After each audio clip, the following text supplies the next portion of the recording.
Assalamualaikum warahmatullahi wabarakatuh. Waalaikumsalam warahmatullahi wabarakatuh. Coba beda lagunya. Waduh, Kayak lagi ilir-ilir. kayak lagi di mana? Kalau lo dengerin gini di mana?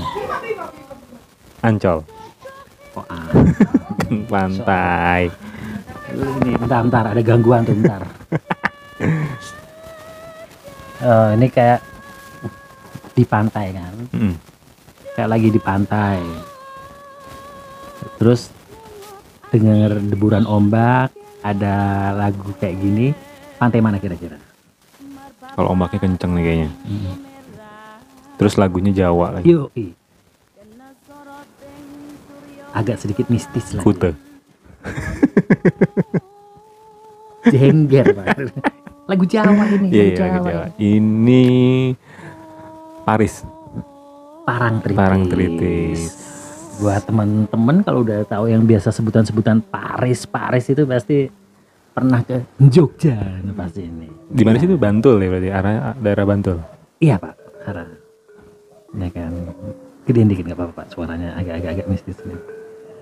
Kita sekarang mau membahas suatu mitos yang ini kayaknya nggak akan selesai. Mungkin gimana? Ini mitos terpanjang sejarah kita nih. Mungkin salah satu. Masih dibicarakan ya. Yoi, masih dibicarakan dengan kalau datang ke sana jangan pakai baju hijau. Betul. Ya kan? Ya, Nah, itu tapi gue masih berpikiran itu pernah kejadian nggak bahwa orang yang memakai baju warna tertentu disapu ombak, apa emang lagi apa saja kali bro? ya. Ya, apa gimana? Menurut lo nih? Nanti kita bahas. Iya, iya.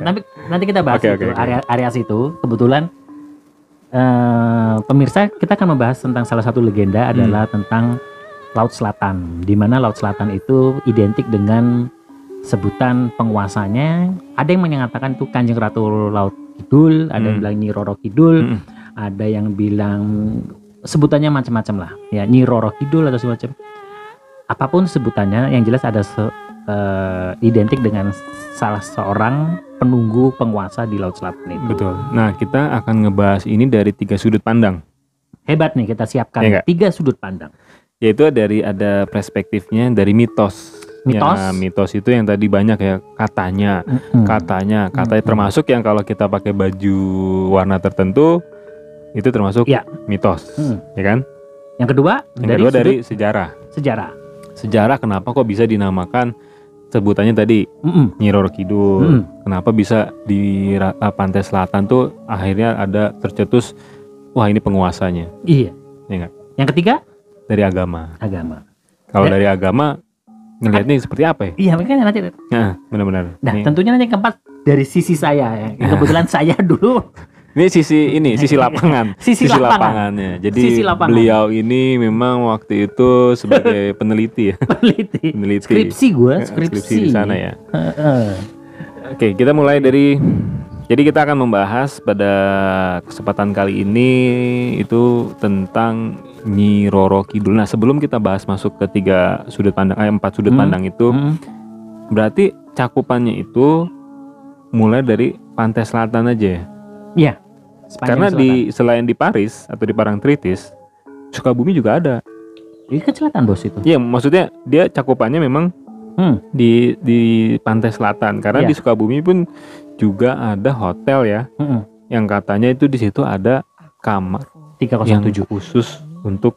Kamar Tapi 307. katanya itu disewain ya. Itu katanya Kamar itu katanya disewain. Maksudnya orang boleh nyewa di situ gitu, boleh nginap di situ. Oh enggak. Bentuk kamarnya itu Hijau semua ya kan? hijau, terus ada ornamen-ornamen, orang masuk untuk ya ada yang ya biasalah memuja, ada yang ingin bertemu, ada yang sekedar buat meditasi dan segala macem. Itu ada di situ. Tapi hotelnya disewain nih, Hotelnya disewain. kamarnya aja yang Iya. ada kamar satu, Iya. kamar yang memang 30 sekian itu. 30 sekian ya. Heeh. Oke, berarti kalau selatan berarti Sukabumi ya masuk ya, terus Labuan Ratu ya, Labuan paling Ratu, terkenal ya. Pelabuhan Ratu, terus di Jogja ya berarti ya. Berarti pokoknya itu di selatan itu sepanjang itu teritorialnya penguasanya, ya. ibu ini ya. Ibu ini, Ibu Ratu Laut. gitu. Oke, kita mulai dari sudut mitos nih ya. Mm-mm. Oke, gue bacain dulu. Pandangan mitos dan dongeng yang dipercaya oleh masyarakat, Mas Bay. Oke. Mitos pertama tentang asal-usul Nyi Roro Kidul bercerita tentang anak dari Ratu Bilqis yang dahulu tunduk dengan ketampanan Nabi Sulaiman. Jauh banget. Makanya Beneran. tuh, bacain aja tuh. Nggak tahu. Kalau gue sih jujur gue nggak nyampe ke sana ini. Gua. Ini dari Dongeng. artikel ya, artikel. Dongeng. Gue nggak ngada-ngada nih bacanya. Dongeng. Dia menikah dengan seorang jin dan dikaruniai seorang anak tidak kasat mata. Malu dengan anak yang seperti ini, Ratu Bilqis membuang anaknya ke pulau jauh bernama Al-Jawi. Jawa. Mungkin ya, jadi nama Jawa ya, Al-Jawi. Dulu mungkin Al-Bayi, jadi Bayu. Al-Zaitun. Dari pulau ini, Nyi Roro Kidul tumbuh dan akhirnya menguasai Laut Selatan. Mungkin kalau dibuang ke Kalimantan, ya menguasainya Laut Kalimantan. Kalimantan bulat bos. Dia nguasainnya gimana Ya ya? enggak lautnya. Lautnya maksudnya. iya bulat itu. Oh, bulat ya. Kalau Pulau Jawa kan enak tuh lurus. Serut gitu ya. Iya benar ya. Pas juga ngebuang ya. Iya, buangnya pinter deh. Maka ingat dengan kisah Nawang Wulan dan Jaka Tarub. Bidadari yang dicuri selendangnya itu akhirnya menikah dengan Jaka Tarub. Setelah memiliki anak, dia tahu jika Jaka Tarub telah mempercayainya. Dari sini dia mengambil selendang dan kembali ke kayangan. Sayangnya dia tidak terima. Sayangnya dia tidak diterima karena sudah menikah dengan manusia. Bahkan dia dikutuk menjadi sebangsa jin dan disuruh menjaga kawasan selatan Jawa agar tidak tenggelam oleh samudra yang terus meluap. Nah, jadi kan Tapi ada tetap dikasih job desk ya, job. Jadi KPI kan. KPI-nya. Jadi ada supaya- dua kan. Kalau satu yang katanya dari anaknya Ratu Bilqis, satunya lagi dari anaknya Joko Joko Tarub. Tarub. Itu pandangan dari mitos. Ada lagi yang mengatakan bahwa dia tuh putri dari salah satu kerajaan tertua di Pulau Jawa yang ingin berkuasa karena dia tidak gini, yang namanya perempuan itu tidak boleh berkuasa, nggak boleh jadi raja, nggak boleh jadi ratu. Akhirnya dia Sebelum nyemplung. Kartini soalnya. Belum ada. Waktu Belum itu ada habis kan. gelap terbitlah terang itu Belum baru ada. tahun Iya. sekian kan. Ini udah masih lama banget. Nah, masih jadul nih. Hmm. Akhirnya dia lompat ke Laut Selatan jadi penguasa sampai sekarang. Itu sejarah. Jadi Mitos. itu mitos. Masih mitos ya? Ya. Nah itu mitosnya memang ya ini percaya nggak percaya sih namanya mitos ya. Katanya juga. Jadi ada banyak versi yang mengatakan tadi bahkan sampai Nabi Sulaiman. Ya, bawa-bawa Nabi Sulaiman itu mitosnya yang nyiptain mitos itu siapa? Coba sampai bawa-bawa Nabi. Kalau Jaka Tarub masih satu circle lah, ya nggak? Ini udah keluar circle sampai dibuang ke Al-Jawi. Nah, itu waktu. Jadi kan gue pernah cerita ya, kalau setiap hari Sunda Empire nggak dibawa-bawa, bos mitosnya. dulu kan kalau misalkan gue kesana itu setiap Selasa Kliwon, Jumat Kliwon, Suro itu ada tuh itu kayak pasar malam tuh di Pantai Selatan di Parangkusumo. Pasar malamnya ini pasar malam apa? Maksudnya secara kasat mata nggak? Iya kasat mata. Jadi kayak pasar malam ada orang benar-benar gitu. Tapi jual mistis gitu. Iya. Mau dong, gue mau dong. Serius. Masih ada nggak?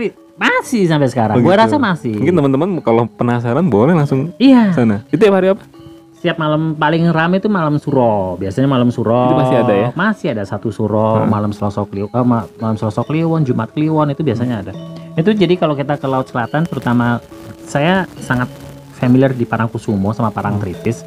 Jadi kalau kita ke situ malam-malam pada saat itu kayak pasar malam, tapi yang dijual tuh bedanya benar-benar mistis. Goib. Goib. Serius. Buat pesugihan HP curian nggak ada? Nggak ada. Daster segala macam nggak ada. Daster Baju-baju. mainan anak gitu jarang. Tapi bener itu ada jual keris, jual itu sampai salah satunya adalah menjual buku kitab sejarah Ratu Laut Selatan. Jadi itu ada berbagai macam versi. Ya mungkin salah satunya ada itu. Mungkin tadi yang Nabi itu ada juga kan Ada. ya, lengkapnya ya. Sejarah Laut Di Gramet nggak ada tuh, Pak? Serius. Gak masuk. Terbitannya gue nggak tahu terbitannya. Witang nggak ada. Nggak ada. Itu tulisannya juga nggak tahu Bukan tulisannya. Erlangga ya, bener. Bukan. Siapa juga nggak tahu. Itu yang mitos. Lanjut lagi nih bro. Lanjut. Oke, tadi ada di mitos jadi banyak banget ya versi mitosnya. Nah ini sejarah nih, pandangan sejarah tentang Nyi Roro Kidul. Nah, konspirasi era penjajahan Belanda.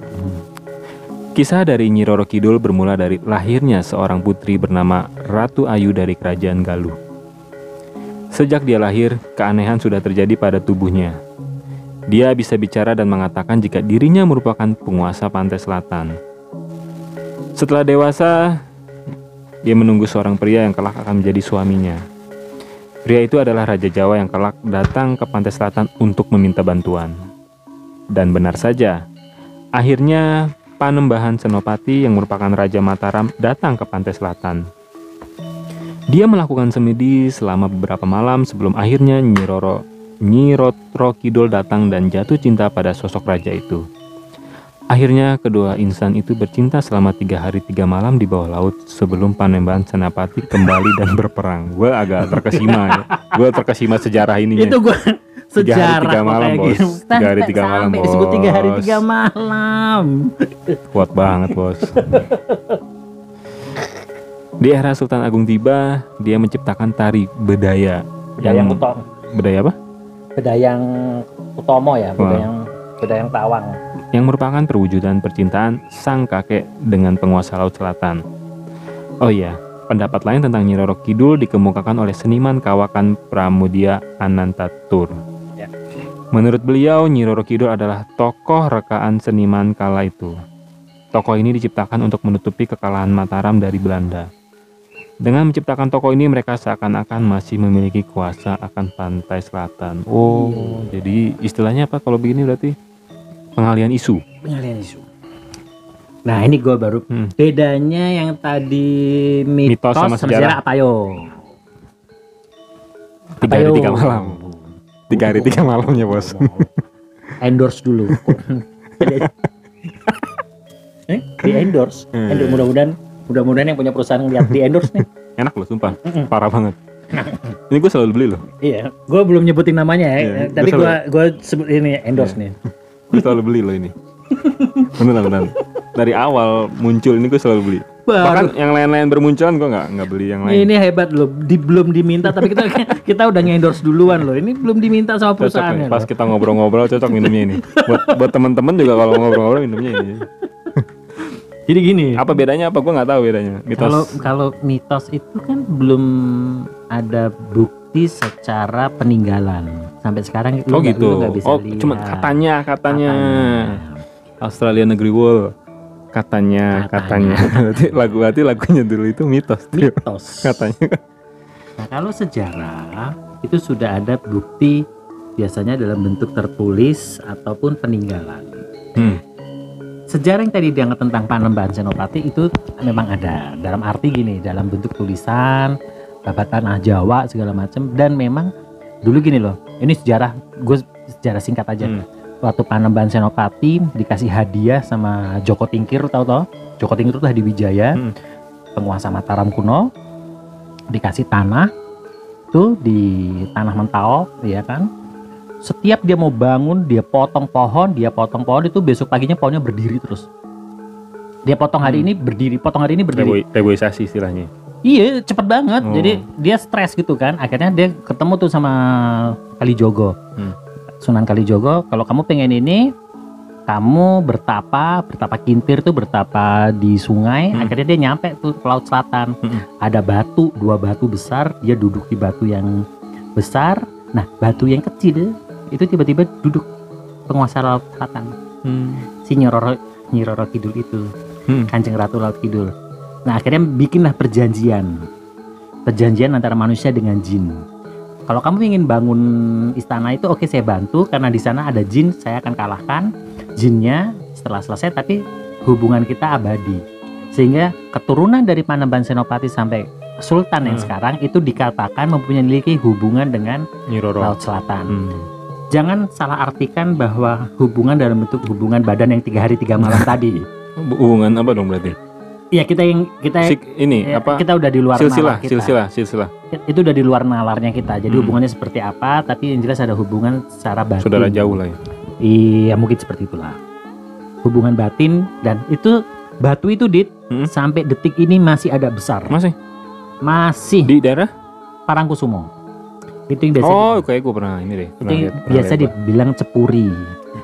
Jadi katanya ada 2 kerajaan, pintu masuk kerajaan itu. Jadi kalau misalnya kan daerah kekuasaannya itu kan sepanjang Laut Selatan. Iya. Tapi kalau misalkan mau pintu masuk terbesarnya, istilahnya kerajaan masuk istananya itu pintu utamanya tuh ya di Cepuri itu, Batu itu ya. batu itu. Oh dulu gue sering banget tidur situ. Sering banget gue tidur situ dulu gue. Di batu itu Kenapa? sama. Ya Emang ada persyaratannya. iya, sebelum kita melakukan ritual-ritual harus ke batu itu dulu. Sama satu lagi yang tadi lu bilang di Sukabumi. Itu pun juga bukan di hotelnya. Ada juga di situ. Jadi belakang hotel arah berarti kalau dia belakang hotel berarti ya dia arah ke Pantai. iya maksudnya di pinggir pantai tapi arahnya lebih ke arah ke berarti timur arah ke barat. Arah ke barat itu nanti ada batu juga. Selalu diidentikan batu sama ada sungai kan dari gunung atas itu sungai Tempuran tuh pertemuan antara sungai dengan laut. Di situ ada batu, nah itu di situ juga. Itu pintu masuk untuk menuju ke Laut Selatan. Walaupun banyak pintu-pintu lainnya. Jadi awalnya situ lah ya. Itu sejarah. Ngangkat Panembahan Senopati tadi itu sejarah. Karena ada peninggalannya. Peninggalannya ada. Kalau yang mitos tadi yang nabi nggak tahu ya. Iya. Dan kalau kita ke Keraton Jogja selalu lihat di sampingnya raja tempat duduk raja itu kanan kirinya pasti ada satu yang buat ratunya sekarang sama satu yang kosong tempat duduk itu. Nah itu katanya buat khusus buat beliau. Beliau banyak tempatnya, terserah ya. Iya, jadi kalau di atas lu masih kosong tuh kotaknya Bisa. apartemen lu tuh mungkin udah penuh. Itu tadi dari mitos dan sejarah. Nah sekarang kita membacakan pandangan Islam ya tentang Nyi Roro Kidul. Jadi agamanya di sini menurut agama Islam. menurut agama Islam. Dalam Islam, Tuhan menciptakan manusia dari tanah liat dan jin dari api. Keduanya hidup berdampingan dengan manusia memiliki derajat yang lebih tinggi. Mengetahui hal ini, kaum jin tidak terima karena mereka memiliki kesaktian yang lebih besar dari manusia. Akhirnya dengan sekuat tenaga mereka akan membuat manusia terjerumus dan berpaling dari Tuhannya. Nyi Roro Kidul adalah jin yang barangkali memiliki tingkatan yang tinggi. Dia mengubah wujudnya menjadi seorang berparas cantik yang kerap menggoda manusia. Dengan wujud ini, dia mengganggu manusia bagaimanapun caranya, termasuk memberi iming-iming jabatan dan juga uang yang banyak. Nah, berarti kalau dari Islam, ya tetap aja beliau itu jin ya, Pak. Iya, betul. Dan gue setuju banget. Gue pertama kali menginjakan kaki di Parangkusumo. Pertama kali menginjakan kaki Parangkusumo di Batu Gilang itu yang tadi pertemuan itu kalau nggak salah itu tahun 93 Pak. 93. Lu kelas berapa itu Pak? Gue SD. 93 itu gue Lo udah main kayak gitu-gitu nih. dan gue udah tidur di situ. Itu gue inget banget, gue mikir waktu Itu nggak gila loh. gue sampai mikir ini gue Masih dikasih kesempatan ketemu gue. Itu gue mikir gue ngapain gitu loh. Karena dulu ya gue ikut aliran gitu tuh. Gue ngapain 93 sering hampir tiap tahun Parangkusumo, Laut Selatan tadi Sukabumi itu Pelabuhan Ratu terus, tapi ya gue jalanin aja. Cuma gue dari 93 sampai mungkin detik ini walaupun gue udah lama nggak ini udah gue tutup. Kalau lo nanya udah pernah ketemu belum Mas Bay gitu kan, udah belum pernah ketemu belum sama beliau nih. Pertanyaan gue balikin lagi, emang lu udah tahu mukanya semuanya kayak gimana aslinya? Kalau lu ngelihat ada makhluk keluar dari laut pakai baju hijau, emang udah yakin bahwa dia laut penghuni? Namanya jin kan bisa macam-macam. Jadi menurut gue yang bisa melihat dia dan itu asli itu nggak semua orang. Dan di situ tuh banyak ini loh, di Parangkusumo itu banyak makhluk. Itu ribuan jin itu di situ semua. Ribuan makhluk halus ada di situ. Kalau ada orang yang cewek keluar pakai baju kayak gitu, lu udah aduh gua ketemu. Menurut gua belum. Belum tentu. Bisa jadi dulu ketemu yang katanya Nyi Roro Kidul. Bisa ada yang katanya Nyi Roro Kidul sama Ratu Laut Kidul itu beda. Bisa jadi lu ketemu yang namanya Nyi Blorong yang katanya itu anaknya. Nyi Blorong ada lagi. Yang Susana bilang itu ular dan bentuk ular dan kata-kata yang jahat itu kan. Gitu. Tapi pengalaman gue belum pernah ketemu sama ini wujud. Pernah ketemu tapi gue yakin itu bukan dia. Tapi pernah ketemu hanya 2 kali, cuma lihat selendangnya dari ujungnya doang, sama kereta kuda sekali. Ketemu 2 kali. Maksudnya ketemu ngeliat? Yang lihat Di pantai selatan? iya lihat. Itu di atas laut ya Pak? Apa di pasirnya? Di pasirnya. Jadi gue duduk, bener gue lagi duduk meditasi. Itu cuma ada selendang warna hijau di muka gue gini dong, set gitu. Terus gue coba ngeliat, gue cuma bisa ngeliat ini nih. Dia pakai baju ratu, tau dong, pakai baju kerajaan itu. Jawa gitu lah. Jawa gitu. Gue cuma lihat dari betis ke bawah. Atas ini nggak kelihatan. Jadi cuman bagian bawahnya aja. Iya. Dan itu gue yakin banget itu beliau. Beliau tuh siapa? Beliau Kanjeng Ratu Laut Kidul. berarti jin dong. Jin. Tapi gue yakin apa kalau itu belum tentu ya, tapi udah mati. Gue yakin ini dia. Sama terus keretanya. Kelihatan keretanya. Krek. Tapi kalau yang namanya yang lihat yang ngaku-ngaku, gue ini bukan. Karena beda. Gue berapa kali ngelihat yang makhluk-makhluk di situ beda pada momennya tuh beda banget. Enggak, gue masih kayak berpikiran ya jinnya ini sama nggak ya, maksudnya yang sama orang lain lihat. Enggak, maksudnya jin yang menjadi beliau ini atau Nyi Ratu Kidul ini sama nggak, jinnya itu aja apa gimana? Itu dia, kan gue juga bilang gue nggak tahu, kan gue selama kayak misalkan gini, lihat Pak Karno lah, Bung Karno, kita udah tahu fotonya Bung Karno kayak gimana. Tapi kan karena Bung Karno kita udah lihat ada sosok beliaunya kan. Iya. Kalau ini kan kasat mata. Ya makanya gue nggak ngerti. Kalau ada orang pernah bilang ketemu, emang lu udah lihat aslinya kayak gimana? Itu gue selalu mempertanyakan itu sampai detik ini. Jadi nggak sembarangan orang buat gue untuk bilang bisa ngelihat dia. Buat gue pribadi itu nggak sembarangan.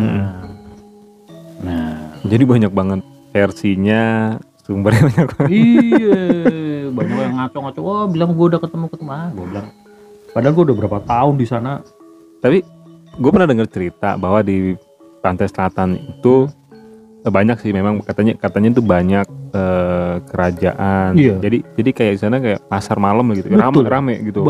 Di atas laut itu benar-benar kehidupan. Kerajaan aslinya cuma satu. Cuma kan gini, lo kayak misalkan kita, pemerintahan kita kan ada nih, ya kan? Tapi kan penguasa daerah ada juga, gubernur-gubernurnya. Di bawahnya lagi ada juga kelurahan-kelurahan, sama di sana juga kayak gitu. Struktur organisasi para jin-jin itu juga kayak gitu. Terus kan biasanya juga kalau ada kejadian, kan emang kalau di pantai selatan ombaknya terkenal dengan ganas ya, dibanding misalnya yang utara gitu. Itu karena emang dari sisi letak, maksudnya letak geografisnya ya memang di situ memang terkenal ombaknya gitu kan, dibanding dengan yang utara.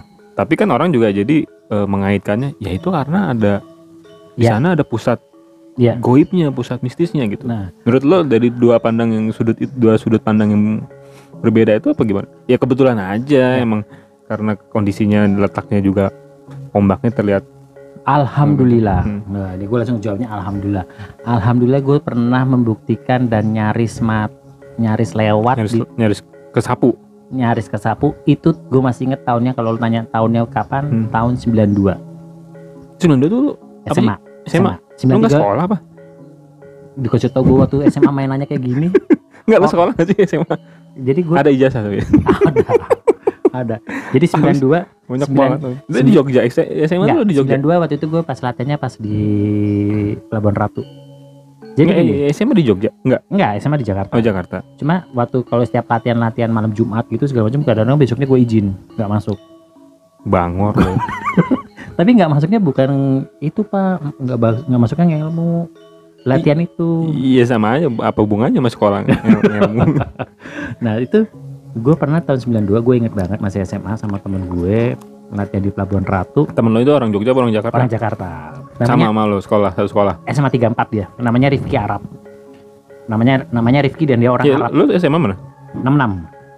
Itu kenapa? Jadi ada wadahnya komunitas yang Nggak ada. khusus SMA. Itu Ya, terus. pantainya gini nih. Jadi pantai Lalu lu ke Jogja naik kapan SMA tuh? enggak, Labuan Ratu. Pelabuhan Ratu. Rame-rame sama abang gue juga. Itu pantainya tuh bentuknya gini, Bos. Kalau laut selatan tuh lurus, terus nanti dia gini, teng. Itu apa ya? Palungnya. Nah, ombaknya itu gulung kan. Pas Jadi emang bagian itu keadaan apa? Letak dari geografisnya si pantai laut selatan ini emang gue ngebuktiin. Jadi waktu itu gue main berenang awalnya cuma segini. Gue lompat ya segini dong. Pendek kalau misalkan lompat segini cuma sedada gini. Sampai lo kalau misalkan dalam memang naik pelan-pelan. Tiba-tiba lompat lo hilang loh. Jadi gue begitu lompat kecil-kecil gini, jadi gue melompati sesuatu yang udah palung dan kayak di kolam renang misalnya ini masih 120 cm gitu ya. Tiba-tiba ke dalamnya udah 6 meter gitu ya. Nggak bawa, terus gue langsung keseret itu 92 dan itu gue Lu pakai baju apa gitu? Baju putih, baju latihan silat. Berarti nggak ada pengaruh sama Nggak ada warna-warna itu? Nggak ada. Gue ya sangat yakin karena kenakalan lo aja. Dan itu gue keseret itu Seret ombak ya berarti. keseret ombak dan semua kakak gue, guru gue, teman-teman gue tuh di ujung tuh wah sempet ini. Terus gue ingat salah satu guru gue langsung ngambil posisi meditasi. Gue lihat dari jauh. Guru ini guru SMA apa guru silat? Guru silat. Guru kesepuhan gue itu. Terus gue ada yang bisikin melakukan sesuatu ritual dan ini. Pada saat itu ada yang langsung bisikin. Tapi gue di posisi udah keseret ombak. Udah, itu kisahnya apa? Malam. Siang, Bos. Oh, siang. Siang itu. Pagi. Jadi di bawah jam 10 lah. Terus gue lakukan itu. Lu sadar pas keseret ombaknya sadar? Lu maksudnya nangis. lu nggak udah setengah nangis. Serius. Lu nggak berjuangnya gimana? Berjuang lu mau berenang sekencang apapun itu mundur. Tetap ke bawah. Kan syukur-syukur Australia, Pak. Ditemukan nelayan ngampung. Enggak, terus kan ke bawah terus setengah tuh. Serius gue akui gue setengah ini gue bilang mati nih. Ya berarti masih sadar kan, masih tapi berjuang. Tapi lama-lama gue capek kan. Karena nggak maju-maju, mundur. Iya, karena akhirnya gue mulai ini, terus ada yang bisikin. Serius tuh bisikin dan gue ngeliat, ada yang bisikin, ada 2 orang bisikin. Gue disuruh ngucapin sesuatu, gue ikut tapi gue nggak mau ucapin di sini. Gue ucapin, itu ada ombak gede. Tiba-tiba gue langsung itu tadi nempel lagi sini. Jadi gue nginjek pasirnya tuh berarti gue udah berdiri segini. Ombak yang ke arah ini bibir pantai. Iya. Maksudnya ke arah kesana kan? Nah sebetulnya orang hilang itu bukan karena baju hijau itu diciptakan tadi untuk bilang gini, kalau lo pakai baju hijau, laut itu warnanya biru dan kena sinar matahari warna hijau dan warna biru. Kalau dicari sama tim SAR susah ngelihatnya. Jadi itu memang diciptakan saja filosofi ini. Sebenarnya kalau itu di sana lo pakai baju hijau dicari susah.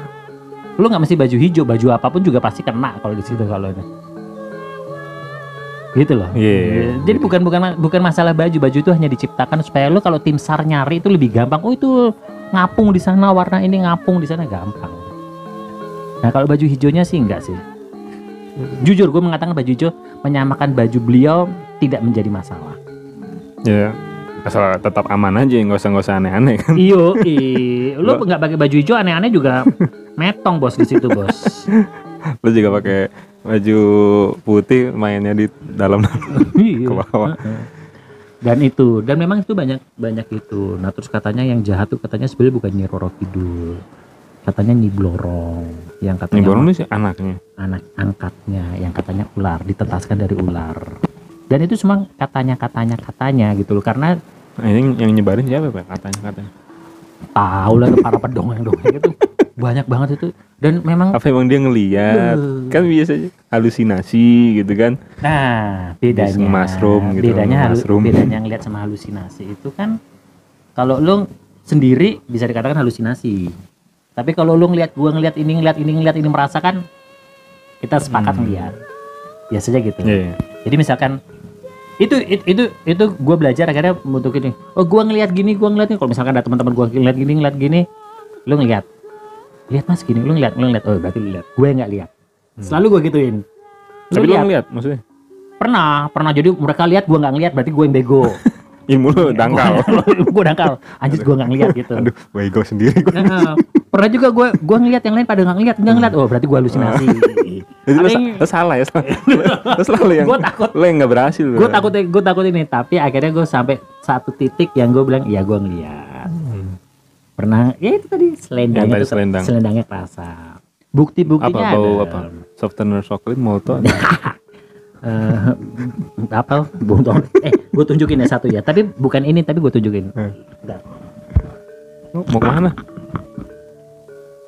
Wah, ini benda pusakanya lagi diambil. Ini namanya sejarah. Tadi si Mas Bay bilang kalau misalnya ada benda peninggalannya namanya sejarah. Berarti yang Mas Bay lakukan ini bukan mitos. Dia mau ngambil bukti bahwa dia pernah melakukan yang tadi diceritakannya itu.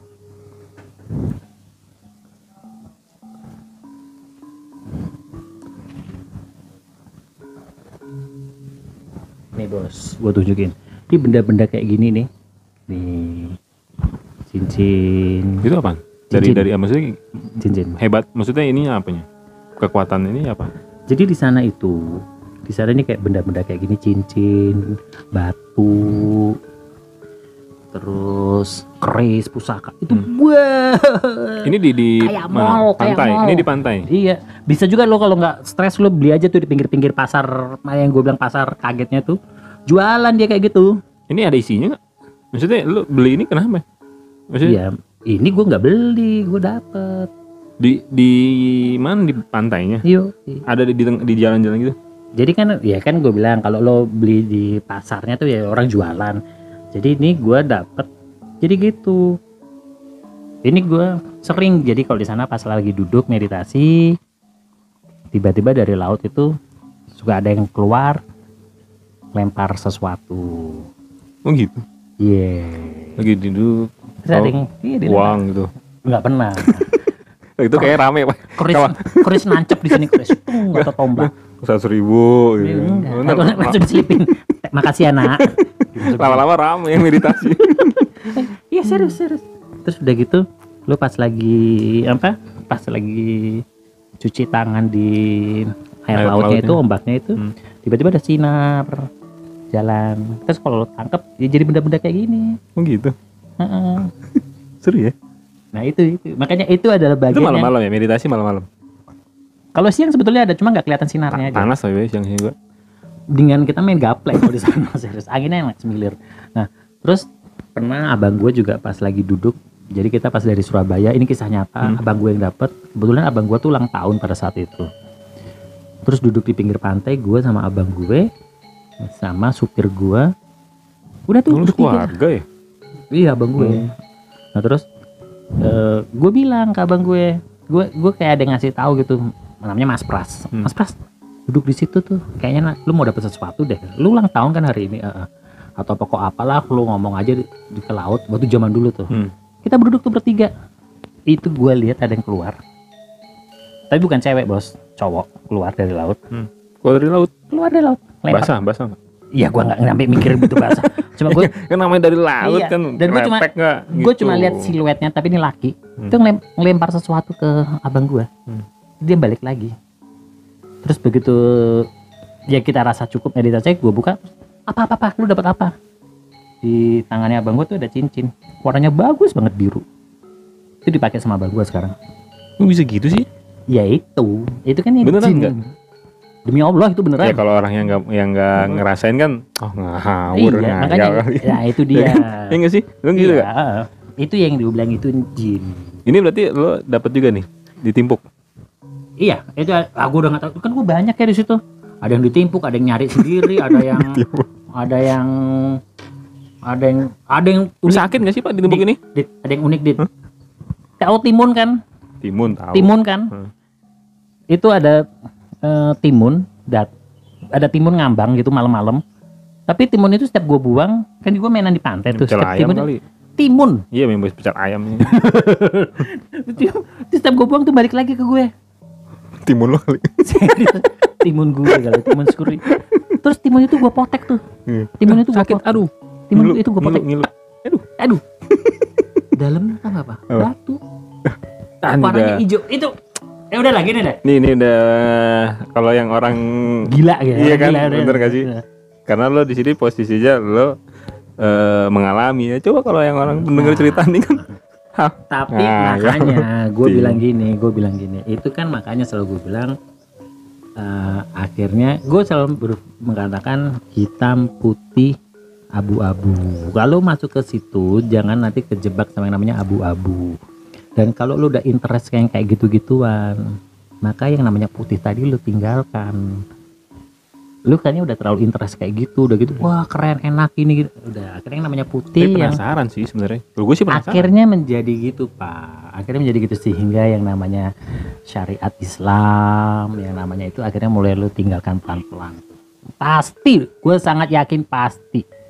Lu mulai lupakan, bukan lupakan, lu mulai melipir dikit-dikit deh tuh.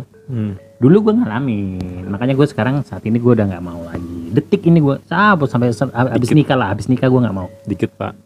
Jangan. Nah, balik lagi ke mitos Laut Selatan, bahwa di sana tuh banyak sekali sebutannya juga apa, ada yang bilang Kanjeng Ratu Laut Kidul itu adalah penguasa tertinggi. Sebetulnya di bawahnya tuh ada yang namanya Nyi Roro Kidul. Nyi Roro Kidul sama Kanjeng Ratu Laut Kidul itu beda. Tinggian kastanya Kanjeng. Ratu. Oh, namanya Kanjeng tuh pasti Ini tinggi lah. pesawat lewat nih. Jogja lo juga nih. Penasaran gue jadi. Nah, kalau mau ke Jogja boleh. Terus penguasanya di daerah Laut Selatan. Terus Nyi Blorong itu adalah hal yang beda. Terus ada yang mengatakan bahwa apakah baju hijau? Tidak selamanya.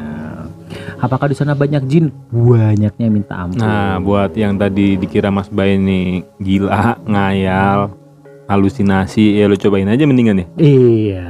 Iya kan? Iya. Maksudnya daripada gue juga sebenarnya yang tadi timun keluarnya cincin juga Iya. aneh. Yang lo ini aja lah, lo buktiin sendiri ya. Buktiin sendiri dan gua nggak bisa, maksudnya kalau misalnya orang di sana, jadi gini, apalagi luas malam satu suro di sana bukan malamnya orang Jawa saja. Kadang-kadang ada dari masyarakat Bali, masyarakat Konghucu di sana itu bawa sajen-sajen bos. Wah itu gila, sajen banyak banget, dan itu semua orang berbondong-bondong bawa ke pinggir pantai. Dikasih. Iya.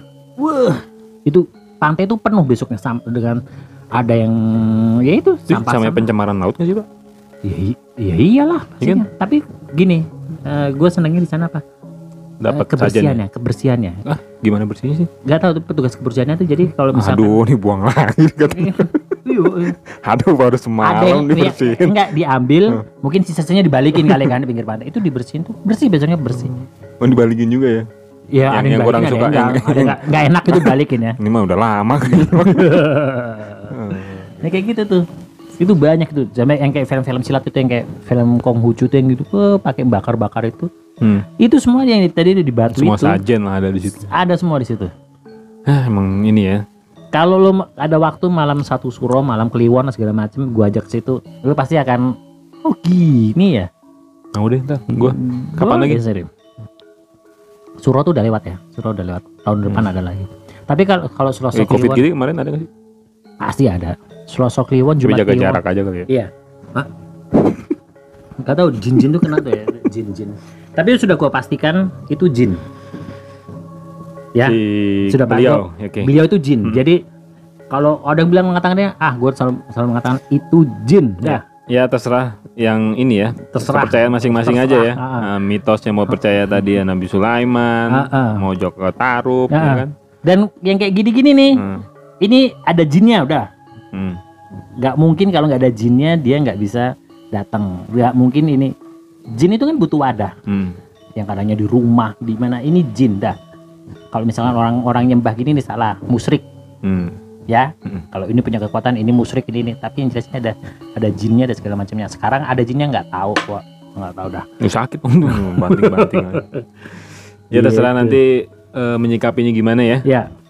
Yang penting Mas Bayu sudah menceritakan juga pengalaman terus yang diketahuinya. Gue sebelum nikah, kapan lu tanya, Mas, lu terakhir kapan? Gue nikah sebelum nikah setahun 2004 gue sempat ngajak calon bini gue pada saat itu ke situ. Ya di laut itu duduk Orang mah meditasi. ngajak fitting kalau mau nikah. Ngajak ke sono.